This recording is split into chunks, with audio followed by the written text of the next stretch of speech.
यहाँ कैसे पहुंची, जिंदा भी है या नहीं? उन्होंने फिर संयोगिता की नब्ज टटोली। संयोगिता की सांसें अब तक चल रही थी। उन्होंने संयोगिता को गोद में उठाया और बच्चे से बोले, पहले इन्हें वैद्य जी के पास ले जाना होगा, इनकी तबीयत खराब है। मुन्ना, तुम भी मेरे साथ वैद्य जी के यहाँ चलो। लेकिन बाबा, ये मेरी माँ ही है ना? आपने कहा था ना कि माँ इतवार को आएगी, और आज इतवार ही है। मुन्ना बस अपनी बात बोले ही जा रहा था। है ना बाबा, ये मेरी माँ ही है ना? बेटे की बात सुनकर शिवनंदन सिंह जी को कुछ नहीं सूझ रहा था कि वो बच्चे को क्या जवाब दे। झूठा दिलासा देना भी ठीक नहीं है। नन्ही सी जान पहले से ही अपनी माँ के आने की झूठी आशा में बैठा रहता है, और अगर यह कह दिया कि ये तुम्हारी माँ ही है, और अगर ये लड़की अपने घर चली गई तो बच्चे का दिल टूट जाएगा। उन्होंने मुन्ना से कहा, बेटा ये बीमार है, पहले इनका इलाज करवाते हैं, और जब ये होश में आएगी तो खुद ब खुद अपनी मुन्ना को पहचान लेगी, इसीलिए पहले इन्हें ठीक होने दो। शिवनंदन सिंह वैद्य के पास पहुंचे और बोले, वैद्य जी जल्दी से इस लड़की का इलाज कीजिए, अभी सांसें चल रही है इसकी, जिंदा है ये। वैद्य जी बोले, प्रधान जी कौन है ये लड़की? इतना बताने का समय नहीं है, पहले आप इनकी जान बचाइए। इसके होश में आने पर ही पता चल जाएगा कि ये लड़की कौन है। शिवनंदन सिंह बोले। वैद्य जी ने फौरन अपनी पत्नी को आवाज लगाई, अरे भाग्यवान, सुनती हो? जल्दी इधर आओ, कुछ कपड़े लेकर बिटिया के गीले कपड़े बदल दो, जल्द ही इलाज शुरू करना है। वैद्य जी की पत्नी ने फौरन ही संयोगिता के कपड़े बदले और हथेलियां और तलवे में गरम तेल मलना शुरू किया। फिर वैद्य जी ने इलाज भी करना शुरू कर दिया। उधर मुन्ना बार बार अपने पिता से बस पूछे ही जा रहा था, बाबा, माँ कब ठीक होगी? मुझे पहचान तो लेगी ना माँ? और प्रधान शिवनंदन से कुछ सोच नहीं पा रहे थे कि क्या जवाब दे मुन्ना को, कैसे झूठा दिलासा दे कि हाँ तेरी माँ तुझे पहचान लेगी। फिर वे ये भी तो नहीं कहते कि ये तेरी माँ है ही नहीं।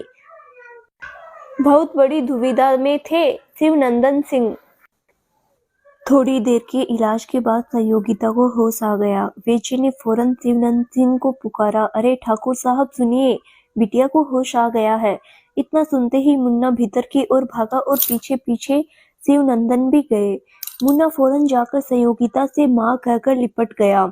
संयोगिता को कुछ भी समझ नहीं आया, लेकिन मुन्ना के इस तरह गले लगने से उनके मन में मुन्ना के लिए ममता जाग गई, और उसने भी कह दिया, हाँ बेटा। देखा बाबा, आपने देखा ना, माँ ने मुझे पहचान लिया, और आज इतवार भी तो है, और आपने भी तो कहा था ना कि माँ इतवार को आएगी। मुन्ना खुश होकर बोला, ठीक है मुन्ना, लेकिन अपनी माँ से भी तो एक बार पूछ लो कि वो तुम्हारी माँ है कि नहीं। वैद्य जी बोले, हाँ हाँ क्यों नहीं, अभी पूछता हूँ। मुन्ना बोला, क्यों माँ, तुम ही मेरी माँ हो ना? मुन्ना बेसब्री से जवाब का इंतजार कर रहा था। हाँ बेटा, मैं ही तेरी माँ हूँ, संयोगिता बोली। नन्हे से बच्चे का मन रखने के लिए संयोगिता को ऐसा बोलना ही पड़ा। देखा वैद्य जी, ये ही मेरी माँ है, अभी कहा ना उन्होंने। मुन्ना फिर से चहक पड़ा, चलिए ना बाबा, माँ को जल्दी से घर ले चलते हैं।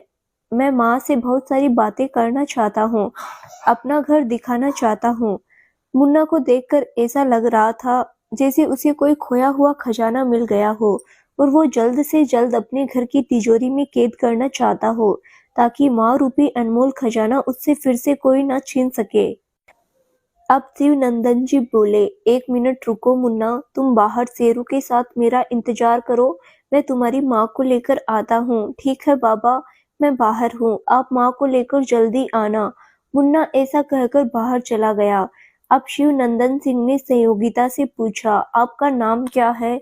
जी मेरा नाम संयोगिता है, संयोगिता बोली। आप यहाँ कैसे पहुंची? शिवनंदन ने फिर पूछा।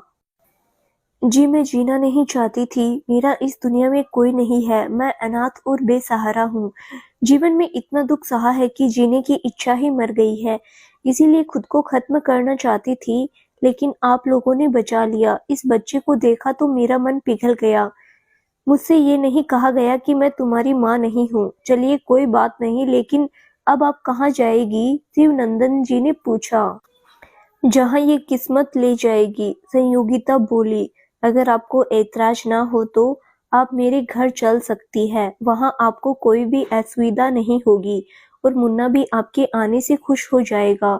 शिवनंदन जी संयोगिता से बोले। तभी वेद जी की पत्नी बोली, क्या सोच रही हो बिटिया, चली जाओ।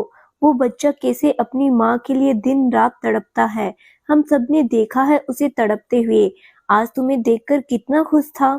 हमने पहली बार उसको इतना खुश देखा है। और प्रधान जी भी देवता स्वरूप है, रोज न जाने कितने लोगों का भला करते हैं। कोई परेशानी नहीं होगी बिटिया तुम्हें। अब संयोगिता थोड़ी उलझन में थी, लेकिन फिर से बाहर ने मुन्ना ने आवाज लगाई, क्या हुआ बाबा, जल्दी आइए ना माँ को लेकर। अब संयोगिता खुद को रोक ना सकी और मुन्ना के साथ उसके घर चल पड़ी। मुन्ना आज बहुत खुश था।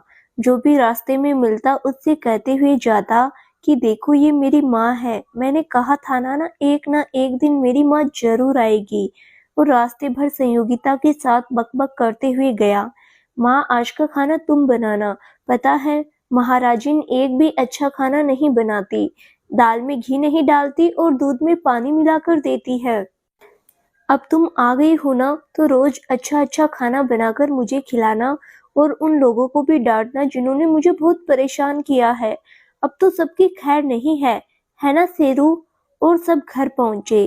संयोगिता मुन्ना के साथ घर पहुंची और घर देखकर उसका मन प्रसन्नता से भर गया। वो हमेशा से ऐसा ही घर चाहती थी।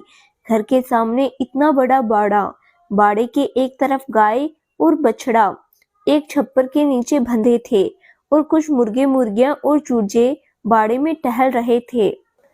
बगल में एक नीम का पेड़ और एक कुआं भी था। बस कमी थी तो कुछ फुलवारी की, लेकिन फिर भी संयोगिता खुश थी।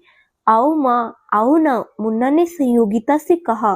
संयोगिता जैसे ही घर के दरवाजे के पास आई, तभी बर्तन धोने वाली कहारिन बाहर निकल पड़ी और संयोगिता को गौर से देखकर बोली, छोटे प्रधान जी, ये किसे ले आए? पता है रधिया काकी, ये मेरी माँ है, आज ही तो मिली है। नदी किनारे पड़ी थी बेचारी, मैंने जल्दी से बाबा को बुलवाया। मैं और बाबा वेद जी के पास लेकर गए, अब ठीक हो गई है तो मैं इन्हें घर ले आया। अच्छी है ना मेरी माँ? बोलो ना रधिया काकी, अच्छी है ना मेरी माँ? रधिया का कोई उत्तर न पाकर मुन्ना फिर से बोला, बोलो ना रधिया काकी। हाँ हाँ छोटे प्रधान, तुम्हारी माँ बहुत सुंदर है, रधिया बोली। रधिया जाते हुए बोली, मैंने बर्तन मांज दिए हैं और सफाई भी कर दी है, कल सुबह आऊंगी। मुन्ना बोला, ठीक है। मुन्ना संयोगिता को अंदर ले जाकर बोला, माँ इस कमरे में मैं और तुम रहेंगे और वो वाला कमरा बाबा का है, वो वहां पर अपना कागजी काम करते हैं, पता है माँ? बाबा हारमोनियम भी बजाते हैं और मैं भी उनके साथ गाना गाता हूँ। और यहाँ रसोई घर है।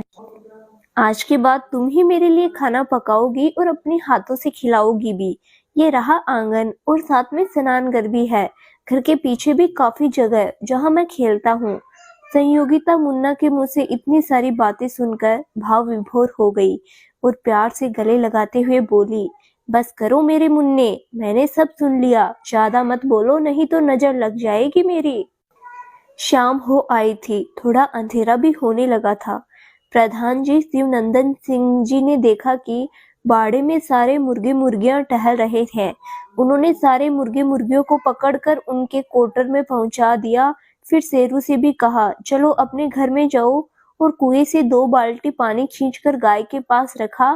फिर जैसे ही गाय की सानी बनाने जा रहे थे, तभी दीनू आ पहुंचा और उसने प्रधान जी को आवाज दी, अरे मालिक, ये क्या कर रहे हैं? माफ कीजिए, आने में थोड़ी देर हो गई, खेतों में आज काम कुछ ज्यादा था और मैं दोपहर में रथिया से बोलकर गया था कि शाम को अगर मुझे देर हो जाए तो जानवरों को संभाल लेना और दाना पानी भी डाल देना। लेकिन रधिया भी पता नहीं किस धुन में रहती है, हमेशा काम चोरी करती रहती है। कोई बात नहीं दीनू काका, अपना ही तो घर है और अपने घर का काम करने में कैसा हर्ज? शिवनंदन सिंह ने दीनू काका से कहा, मालिक वो तो आपका बड़प्पन है, आप जैसे देवता पुरुष ही ऐसी बातें कर सकते हैं। दीनू बोला और दीनू अपने काम में लग गया। अंदर से ये सब बातें संयोगिता ने सुनी और शिवनंदन जी का दयालु रूप देखकर वो अंदर ही अंदर उनकी कृतज्ञ हो गई। अंधेरा हो चला